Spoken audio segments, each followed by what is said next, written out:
भारत पाकिस्तान के बीच छिड़ने वाला है महायुद्ध। पहलगाम में हुए आतंकी हमले के बाद भारत और पाकिस्तान के रिश्ते में तनाव एक बार फिर चरम पर पहुंच गया है।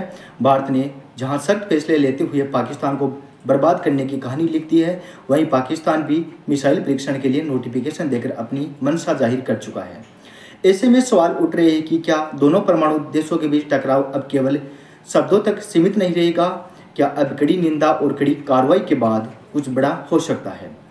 हालात अभी गंभीर हो चुके हैं। राफेल सुखोई ने किया युद्धाभ्यास। दोनों देशों में तनाव बढ़ने के बीच भारतीय वायुसेना ने संभावित युद्ध के लिए तैयारियां शुरू कर दी है।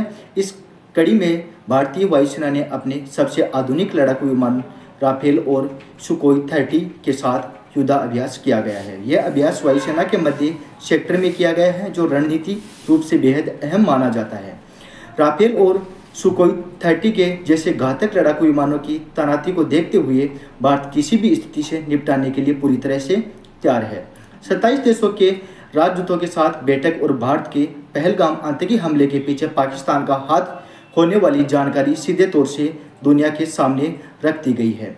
विदेश सचिव ने अमेरिका, ब्रिटेन, रूस, फ्रांस, चीन, जापान, जर्मनी जैसे देशों के राजदूतों के हमले की ब्रेकिंग दी है।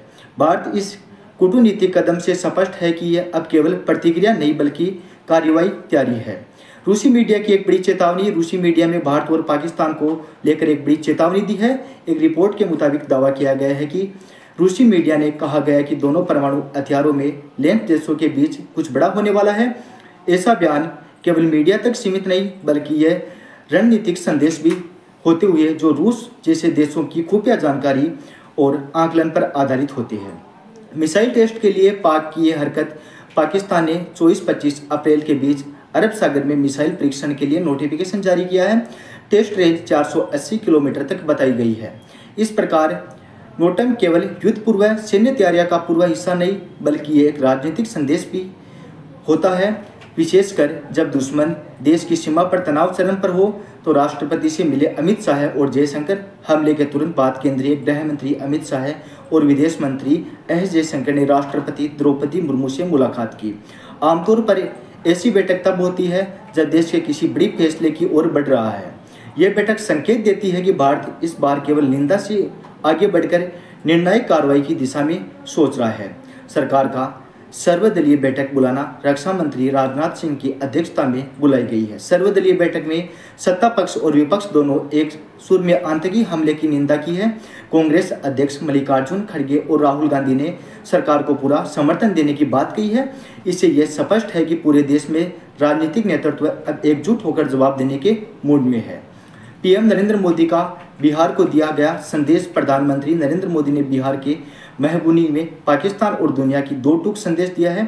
उन्होंने कहा कि यह हमला भारत की आत्मा पर हमला है। जो लोग इसके पीछे हैं उन्हें ऐसी सजा दी जाएगी जिसकी उन्होंने कल्पना तक नहीं की होगी। पीएम नरेंद्र मोदी ने भाषण में अंत में अंग्रेजी में यह चेतावनी दोहराई है कि दुनिया भर में इसका स्पष्ट संदेश पहुंचे। पीएम मोदी का बयान भारत सरकार के हालिया कदम यह साफ दर्शाते हुए कहा है कि भारत अब केवल हमलों का जवाब देने की नीति से हटकर आतंक को जड़ से खत्म करने और बढ़ रहा है। यह महायुद्ध सीधे तौर से भारत की सुरक्षा और आत्मसम्मान से जुड़ा हुआ है। आतंक की सरपरस्तों के खिलाफ निर्णायक कार्रवाई अब कुछ समय की बात लग रही है। महायुद्ध के मुहाने पर दोनों देश। इन 6 बड़े संकेतों से देखा जा रहा है कि भारत और पाकिस्तान अब एक ऐसे मोड़ में पहुंच चुका है जहां दोनों देशों के बीच संघर्ष टालना अब केवल कटुनीति के भरोसे नहीं छोड़ा जा सकता। भारत की राजनीतिक, कटुनीतिक और सैन्य तैयारी इस इशारा और कर रही है। यदि पाकिस्तान ने अपनी हरकत नहीं छोड़ी तो यह टकराव बहुत जल्द महायुद्ध का रूप ले सकता है।